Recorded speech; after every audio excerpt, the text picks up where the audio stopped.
chance to see what leads come out onto the field, whether or not that Regieleki is going to make an appearance, and it is going to. For Will, we will see that Regieleki and that Porygon 2, and a very classic and standard lead coming out from Juan with that Kingdra and that Raichu. Now, we were talking about this before, Adam, how that Kingdra and Raichu is such a potent combination for Juan to be able to have at the very beginning, and we get a chance to see from his perspective a little bit more why as he starts selecting those moves.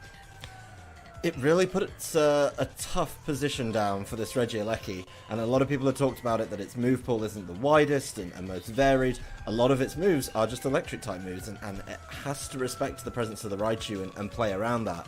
With that in mind, he could then take that advantage and say, well, your Regieleki is going to be taken out of the game for a little bit, so I'm now going to be able to focus down the Porygon 2 and kind of give this Kingdra room to breathe. I mean, looking at those regional finals, this Kingdra was doing a whole lot more than some people would expect. It was taking hits a little bit better, controlling the board a lot for itself, but it's not going to be doing the work this time. No, in fact, that Kingdra is going to go back into its Pokeball for Rillaboom to take the field now, setting up that grassy terrain, and we will get a chance to see some other moves get selected here as the opposing Regieleki uses the Electro Web. But why? When Raichu is on the field, it's going to get that Lightning Rod proc there for taking out that hit. Rillaboom is still going to be affected, and its speed is going to drop as a result of that. But Raichu's able to fire back with a Nuzzle here onto Porygon 2, paralyzing that Porygon.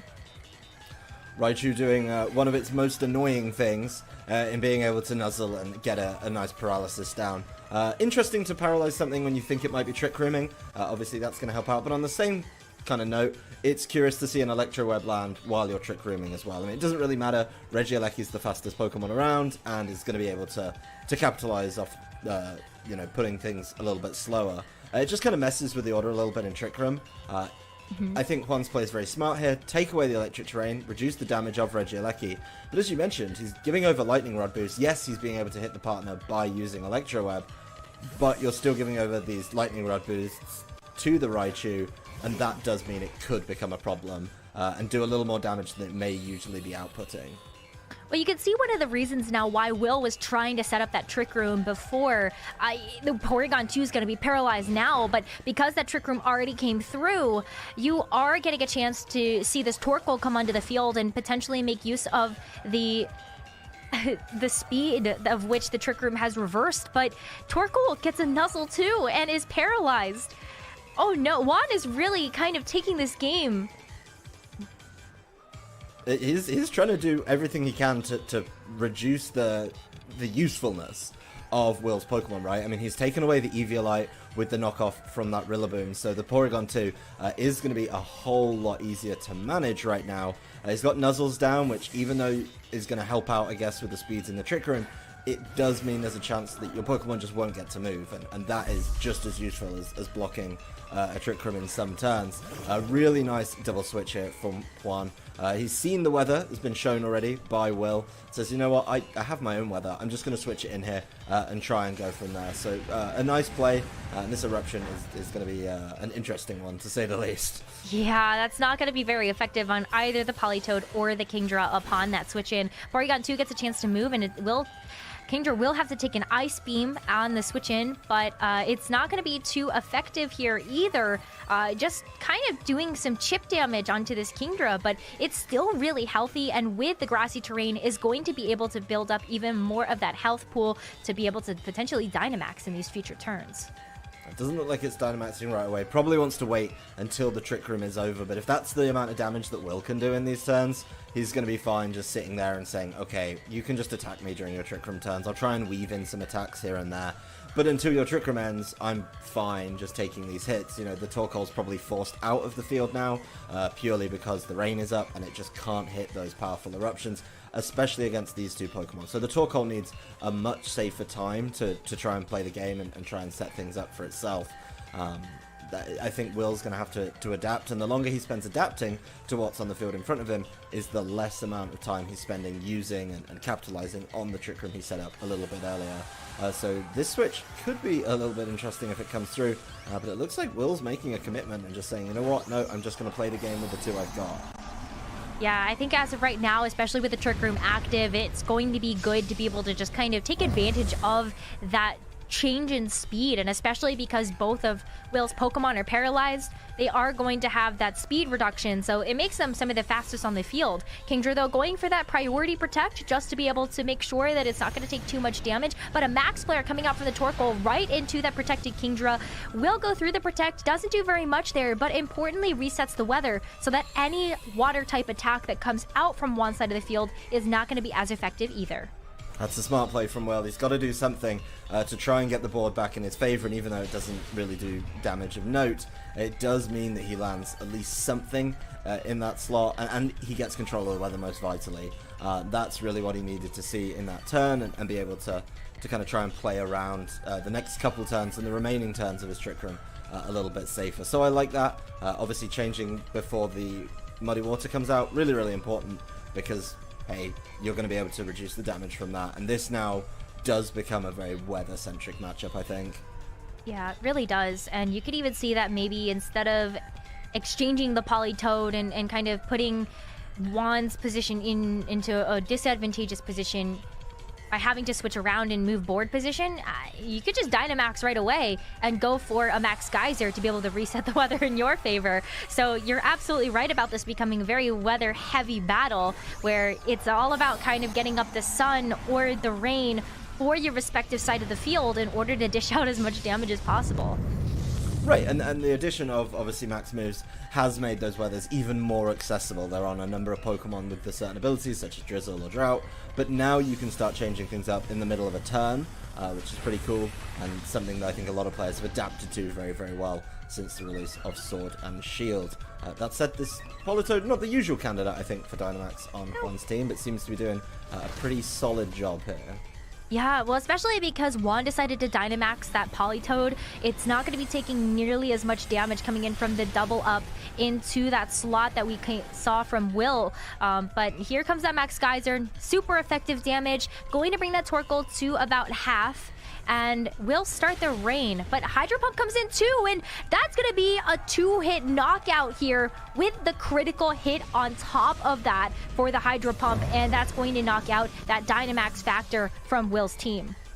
That's a really, really good use, of course, of the way that these Max moves works. He sets up the rain, he knows his Kingdra's going to be able to do damage, he's seen that the Porygon's really not doing much damage to him in return, and just said, fine, I'll take the hits, I'll set up the rain, keep my Politoed nice and safe, and yeah, now I'm in a great position to kind of play through the rest of the game. He does, of course, have to watch out for the Regieleki, but because the Trick Room has ended. But Juan has that threat of the Raichu in the back and is able to say, look, I'm just going to sit on this Raichu. If you show me Regieleki, you have to be so cautious about what you do. If you go for a single target electric type attack, then yeah, you're just going to be able to, you know, cause problems that way. So really, really nice options there. Here's the Regieleki, and I think the Raichu switching probably coming through, or at least just being threatened. Yeah, we'll see whether or not that Kingdra does decide to switch out here, as I don't think Juan is in a position where you really want to switch out that Politoed, especially if you want to take advantage of those Dynamax turns that you have left.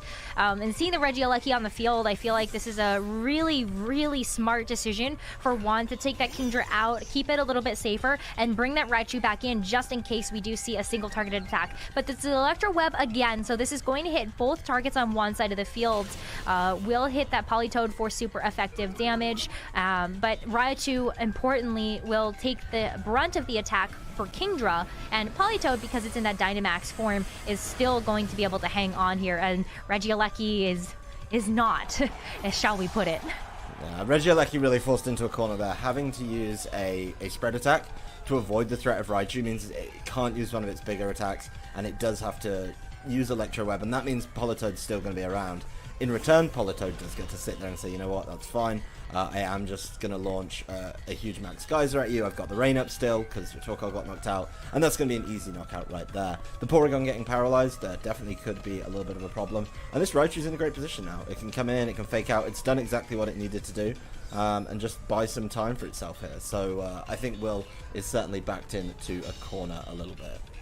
Yeah, even having to bring Urshifu in and just detect right away means that you're not really getting out too much offensive pressure now with the rest of your Pokemon, and even with the detect, that Urshifu is still going to be taking a significant amount of damage coming through from that third Max Geyser, as Porygon's able to move this time around with the Tri-Attack.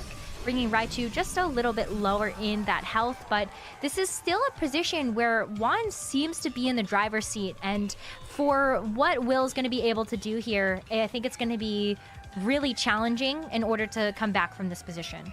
It's a tough one, and the board has just been so well managed by Juan throughout this whole game.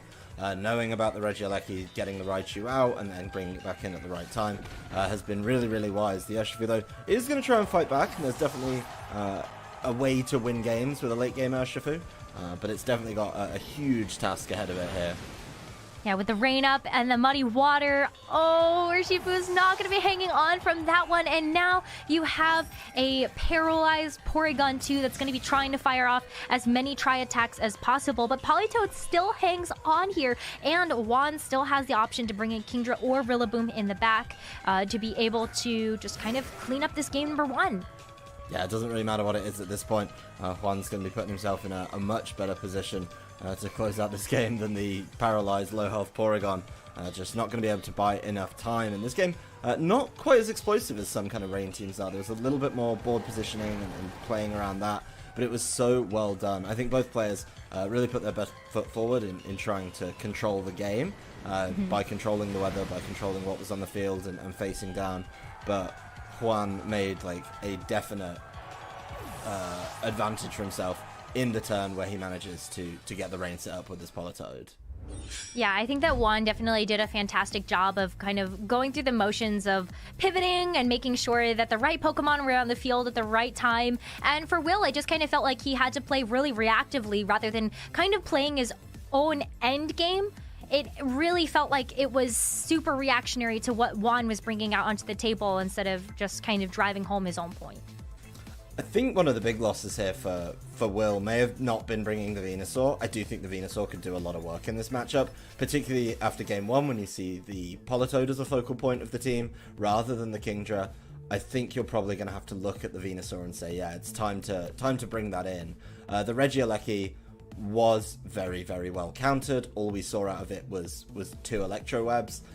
You know, it's not in the premium position. It doesn't have an electric terrain set up like some of the Regieleki teams that we've seen. So yes, it's very, very fast. It was often put next to the Porygon, which was trying to set up Trick Room or play a bulk of the game in Trick Room, and there was an opposing Raichu. So I think a swap of Regieleki for Venusaur changes this matchup quite significantly for Will. Yeah, I would absolutely agree with that, especially because Venusaur can be played in so many different ways, right? You have the option to kind of let it sit on the field with its Chlorophyll ability, bring in that Torkoal, and then just let it spam Sleep Powder, or you bring in the Torkoal, let it use its Chlorophyll ability, and you see Venusaur kind of just go burr when you Dynamax it and you just let it get out all of this big damage, especially with G-Max Vine Lash. I love the fact that we get a chance to see that secondary effective damage come through at the end of every turn for a few turns, and it really plays with the damage calculations and the damage output that Will's going to be able to do for the team. But let's go ahead and get this game number 2 started and see whether or not that Venusaur does come instead of that Regieleki, because that would definitely switch things up. And we are switching things up, Adam. It is going to be that Venusaur and Porygon 2 coming out for Will, and for Juan, it's going to be the same lead again of that Kingdra and that Raichu. Definitely don't want to stray away from the formula that it worked so well in that game number 1. No, absolutely not. I mean, if it's worked out for you in numerous games across your tournament run as well, you're just going to keep on going with it, and it's definitely a good lead. But the Venusaur here, a lot more useful than the Regieleki, I think. The Venusaur can put down more damage without having to resort to a move like Electro Web. And you do have to kind of respect the threat of a potential Torkoal switch in, where, you know, if you don't set up the rain quickly enough, or you set up the rain too early, or even show the Politoed, then the Torkoal comes in and kind of controls the game from there. So I do like this quite a lot from Will as an adaptation. We are already looking at a bit of a change up in the way Juan plays this, and I think we may be going back to something a little more similar to what we've seen before. This Kingdra can do a good amount of work with the Hurricane becoming the max airstream, and that could be a big problem for the Venusaur. Yeah, the max airstream coming through, or even just using the max geyser in order to set the rain up for itself. But Will is going to have Venusaur go for that protect here, and just in case things get a little dicey, will be able to protect from the fake out coming in from the Raichu. But here comes that max airstream right into the Venusaur, and it's still going to do super effective damage through that protect. That's a good chunk to take off a Venusaur. I mean, Venusaur's a very bulky Pokemon. but you want to keep its health bar as healthy as possible, and you know, taking out those bits of damage is always going to help. That said, the Porygon's just been left completely alone in this turn. The Venusaur, you know, protected itself from a fake out and the bulk of the damage from Max Airstream, so now it's going to be able to move first. And this is quite smart from Will, is that he acknowledges that the speed boost would be coming through from something like the Max Airstream. I mean, he's already the slower pairing on the field, but he gets the Trick Room up, and now would be a really good time for him to push on and try and take advantage of all of that. So, Porygon going on the offensive again. We'll see if it can do a little bit more than it did last time, because it did feel underwhelming, and there's a burn to start it out. There is a burn, but Kingdra avoids the sleep powder that comes through from Venusaur, so it's going to be able to fire off this Max Airstream, and I feel like that's just a critical miss, because now that Venusaur is knocked out. Yeah, that's a huge problem for Will. That is something that is going to be quite difficult to bounce back from. I think he does have the tools in there, but putting that Kingdra to sleep would have meant the Venusaur was still around, would have meant that the Venusaur could try and maybe land some attacks or sleep powder, then Dynamax into a Vine Lash. And that's a lot of potential damage from this team that's now going to be missing. The adaptation is fantastic, but it's just fallen short with that sleep powder, and of course the drawback of it being not 100% accurate. So it's tough to watch, but the Urshifu, you know, after the speed boost, guaranteeing everything's faster, may have to just start pulling an extra shift here to make up for the early loss of Venusaur. You can see the double up going into that Urshifu just because it is going to be carrying that Focus Sash. So that's really smart play from Juan just to be able to try to knock out that Urshifu. But while that Trick Room is still going to be active and recognizing the kind of speed adjustments that can take place here, it's time for Dynamax. And maybe not the Dynamaxer you might be expecting, but it's going to be Porygon 2 for Will now getting that Dynamax factor. And but it's paralyzed! Adam, oh no! Oh my, that's quite the conundrum for this Porygon. I mean, you want it to do as much damage as possible. You go, alright, I'm going to Dynamax and start turning some of these attacks into max moves, and one of your 3 turns is already taken away from you by the paralysis getting all the way through there. You're still staring down this Kingdra as well, and the Kingdra's Max Airstream is also super effective against Urshifu, right? So yeah, it's in a good position to just keep dealing damage. Of course, you are just boosting your speeds over and over. That speed boost was, of course, getting put on the Raichu as well, which did get taken out by the Wicked Blow, but you're still in quite the position. And now you get control of the weather. We've not even seen the Max Geyser yet to set up the rain, so Politoed says, you know what, you didn't set it up, I'll do it for you, as Dynamax comes to a close. So this Kingdra's still in a really good position. It's got its rain, it does have Swift Swim for when Trick Room ends as well. But this Urshifu and Porygon have taken a rough turn there. Yeah, oh no, you just feel when something like that happens, because it's definitely not a part of the game plan, and because of the nuzzle that came through earlier, you're already seeing kind of the snowball effect that it's having in this game number 2, where Porygon 2 not being able to use one of its crucial turns of Dynamax here, and it's also staring down a lot of damage coming through from this Politoed and this Kingdra combination. So Torkoal now getting switched out, will be able to bring in the weather with it, so it will have that drought ability to reset the sun. But there's still a lot of damage coming through here. But Porygon 2 finally able to move here, gets to go for a max strike, and it'll go right into the Kingdra. We'll be able to do a significant chunk of damage to it. But dropping the speed of both of these Pokemon after they've already had that speed boost, just to try to level the playing field a little bit, as the Muddy Water comes through, does connect with the Porygon 2, misses the Torkoal. But Kingdra able to follow that up with a Hydro Pump, and that's doing very little. So Will is still in an okay position. That's a really good turn for him, actually. I mean, that's a turn where he didn't take much damage at all. The Torkoal got in scot-free and set up the Sun, which may force a Politoed switch out to try and play around that. So, yeah, it's certainly, you know, a helpful turn for him. He does have, I guess, the 2 most attacking Pokemon on his team in Venusaur and Urshifu. One knocked out, one very, very low. So for that Urshifu to come in and clean up the game, potentially with Sucker Punch, which we saw in game number 1, is going to have to be very, very careful, I think, on exactly how it plays. That said, Torkoal, even against 2 Pokemon that usually don't really care about it, just going to keep on going with one of its favorite moves. Wow, that's a lot of damage, even though it's not super effective. You are going to see that critical hit come through onto the Politoed as a max strike again, this time into the Politoed. So a double up into that slot here is going to be enough to secure the knockout as you drop the speed of that Kingdra once again. But the Trick Room is over. So now that we don't have the ability to reset the weather, I don't know how Juan's going to be able to make this Kingdra go faster, given that the Max Strike has now dropped the double airstream that's come through. The Max Strike's definitely helping out there, and putting this Kingdra back to a much more manageable speed. Of course, your Torkoal's still going to be going pretty late in the turn. It was only 2 Max Strikes, so not as many as you would have liked to have landed if you were well.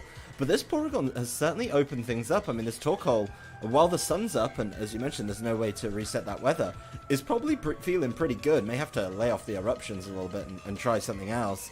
But, you know, heat waves would be good in the sun, and this Kingdra's getting pretty low.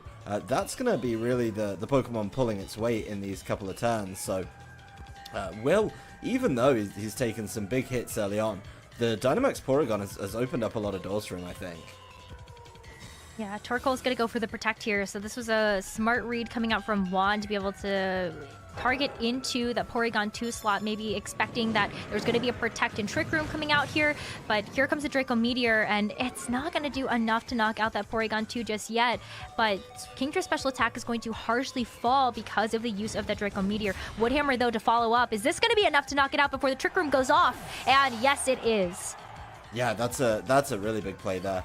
To make sure that you get rid of the Porygon. Don't let it maybe, you know, catch the Kingdra on the way there and get some damage down.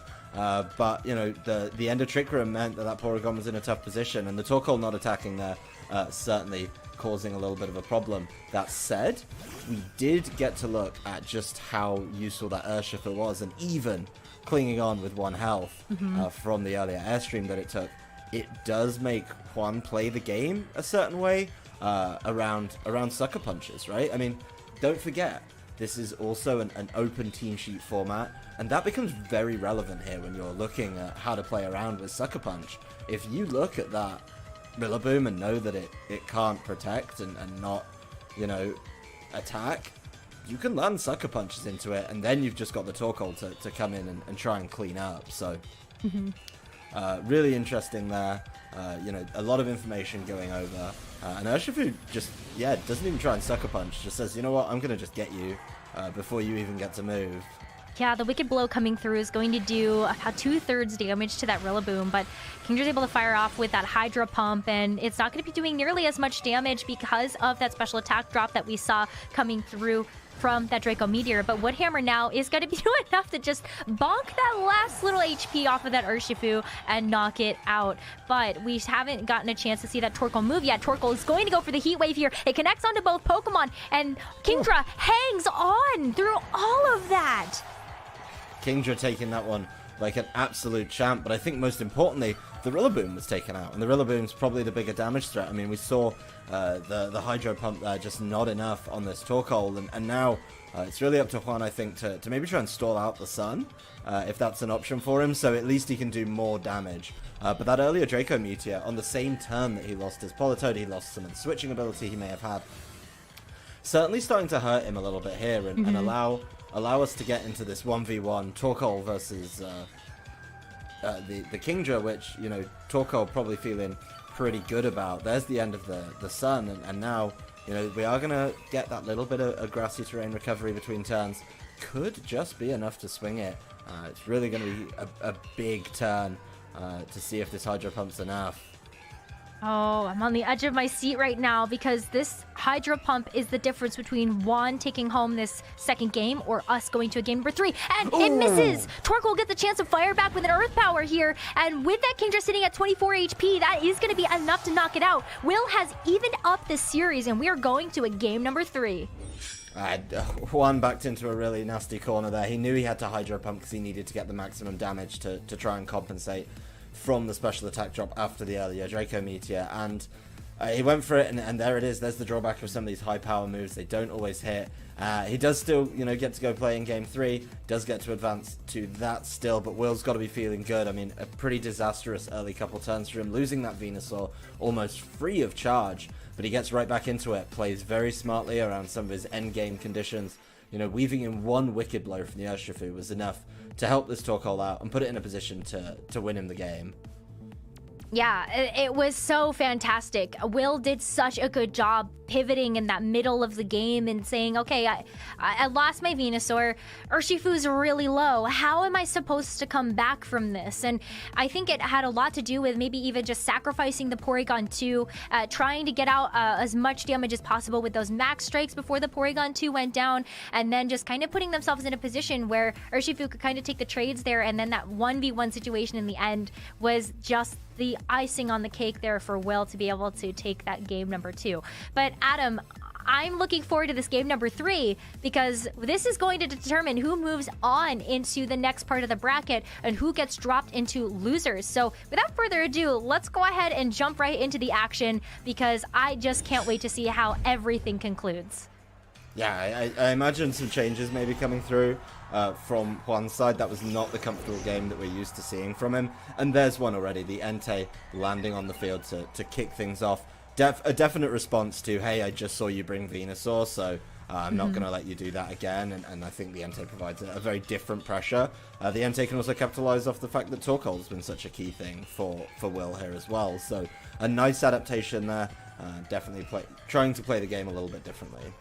Yeah, I really like what Juan is going for right now, just to kind of go for a little bit of damage early on and seeing whether or not you can get a knockout onto this Venusaur before it gets a little bit too dicey. But Venusaur going to protect here as Raichu does go for the fake out this time onto the Porygon 2 instead. And Sacred Fire is not going to land because of that protect, but this is still a great turn for Juan and Will to just kind of get a chance to feel out a little bit about what's going to happen in these next couple of turns. Very safe turn from both players there, I think. Very, very safe. Covering the Trick Room potentially with the fake out instead of throwing it at the Venusaur like we saw last game. And then just trying to get some big damage down onto this Venusaur. Very, very smart. Just very kind of respectful, I think, of the Porygon and the way that it's been setting up Trick Room now. And the Venusaur knows, yes, this is the bad time for me. Time to leave, get the Torkoal in. While we usually see them together, I think that's a pretty good and potentially very safe exchange for Will here. Yeah, Entei just gonna protect and play it kind of safe here too. Juan's not really sure what's gonna happen too much in terms of the switches, but the Nuzzle does come through. Torkoal gets paralyzed and might be unable to move in these next couple of turns as the Trick Room finally goes off here from Porygon 2. Might have been trying to set that up in that first turn. It's still very much a game where you need Trick Room. You're relying on this Torkoal now, and the amount of work that it did in game number 2 is important to make sure it's got that setup. It does get paralyzed for its troubles, which isn't always ideal, but it's certainly not the worst thing in the world, I think, when you're playing in a Trick Room. You're guaranteed to be moving first, but you do, of course, get that downfall of potentially being fully paralyzed and unable to move. But this Entei addition to the team could be really big here. Now the sun's set up, Entei can hit really, really hard and is now kind of able to capitalize off that a little bit better, I think. Or showing the Torkoal earlier, as we're seeing now from one side, kind of shows his hand a little bit. And now there could be a bit of a problem coming in for him. Well, Politoed now getting a chance to switch in for the Raichu is going to reset the weather once again. So we are back to those weather wars. But Juan now actually going to go ahead and go for the Dynamax here onto Entei. So we've seen 3 different Dynamaxers on this team in this set so far. Entei being the third and final choice for this game number 3. And you can see there that Entei is packing Stone Edge. So this is a great way to kind of go for Max Rockfall here. But the weather really important to change before this Torkoal goes for the Eruption. And of course, Porygon 2 following that up with a Tri-Attack into Entei. No status condition though, so this is a great chance for Entei to fire back with that Max Rockfall. Yep, that's really, really big here, I think, for Juan. That's a huge turn. Using the coverage, making sure that this Torkoal isn't going to be causing you many more problems, right? You just think, I don't want to deal with this. I'm just going to Rockfall it, and I'm going to make sure that your turn you don't deal any damage as an easy switch in there to control the weather. So a huge turn there for Juan, I think, you know, being able to set that up. And now this becomes a little bit tricky because you've got a Trick Room, you've got Venusaur, which, you know, usually would have been great, but you've just lost your weather twice, actually. You know, we're now playing in a sandstorm, and it just becomes very difficult. I mean, the sandstorm as well helps out the Entei. There's no rain set up anymore, so if the Venusaur does show up, can start launching out fire-type attacks and play from there. So certainly a bit of a predicament, I think, for Will on do you just have to show the 4th Pokemon already, or is there something the Venusaur can pull off? Well, imagine if it's the Urshifu in the back too. That's not really super safe to bring out either because of the Focus Sash that it's carrying in the Sandstorm. It's just gonna break. So you've got to be super, super careful about kind of what you decide to show off as the 4th and final one. But it will be that Venusaur coming out for Will onto the field, and after some pretty long consideration too.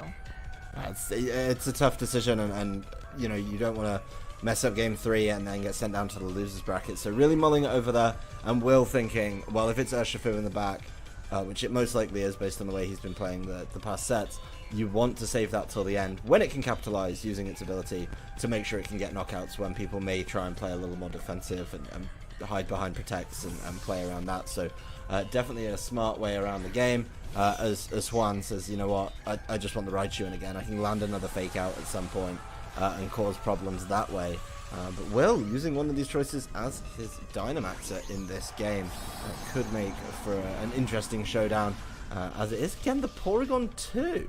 Yeah, Porygon 2, now the choice to Dynamax here. We saw this in game number 2, able to fire off some good max strikes. It's not paralyzed this time around, so we'll definitely be able to fire off this very first max strike, and it's going to be Raichu that has to take that one as it gets switched in. But it's dropping the speed of both of these Pokemon for one, as the Trick Room's going to expire pretty soon here. But Max Flare now coming through right into the Venusaur, and oh, yikes! Resetting the weather again, but most importantly, that's another knockout here. Yeah, this Venusaur cannot take Max Flares, and that's why I was a little bit shocked when I saw the Porygon 2 actually Dynamaxing here, because that's not usually the candidate. If you get Venusaur to be bulkier, you know, obviously has more health, then it can maybe take one of those and fire back a little bit, but that's not the way that this one's going, and this Dynamax from Entei, if it's 3 knockouts in 3 turns, could be absolutely huge if that's the way that he does end up playing it. So a lot of weight on this Porygon to try and fight back, but talking of control of the weather, you know, we roll right back to the beginning of that turn. The Politoed actually switched out, so is in a great position to come back in and kind of seal up a game whenever it needs to. Yeah, it really is. You'd just be able to kind of set the weather for itself, even with the muddy waters that we can see coming out from the Politoed. But Raichu's going to take a second max strike. This time it is not going to be able to hold on through... Or wait a minute. Wait a minute. Oh, is it just barely it held holding on? It clung on through all of that and is able to keep playing the game. I mean, it did try and get the fake out in this turn. And then, of course, that followed up with an attack into this Urshifu. So man. It didn't quite get knocked out, though. And this is the downside of Dynamaxing your Porygon. It's not the most offensive Pokemon. Yes, the max strikes are great for controlling speed, but they're not great for dealing consistent damage and getting those knockouts that you may need. So certainly a bit of a drawback for Will here, and I think Juan is very comfortably in the driving seat. Not quite losing a Pokemon yet, and even though his Dynamax is over, he's definitely got more out of it already. 2 knockouts compared to the potential 1 that this Porygon 2 might be able to get.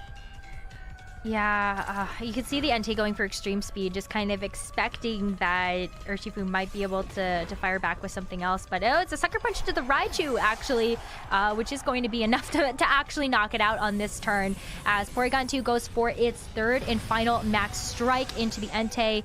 And yeah, there's some damage coming out from the Porygon 2, but it does feel like it's just not quite enough. And this is Entei being able to play around these max strikes with the extreme speed. I mean, there's not much you can do, and in answer to it, you can't start sucker punching it because the priority just doesn't work out. But, you know, you're in a rough position where your Trick Room's ended, you've got one Pokemon really, really slow on the field that's, you know, able to just ignore that with a priority attack. and then it's just been partnered up by another Pokemon with priority. So even if you Trick Room, things don't matter, and you don't have a way to change the terrain up on that one either. So certainly a tough situation for Will to find himself in there. But you know, he had a really good game too, and maybe looking for kind of a big comeback with the Urshifu at the end here. Yeah, well, Will's playing it a little bit safe here, recognizing that because Rillaboom can come in, could use that priority Grassy Glide as well, hoping that this Ice Beam's going to be enough.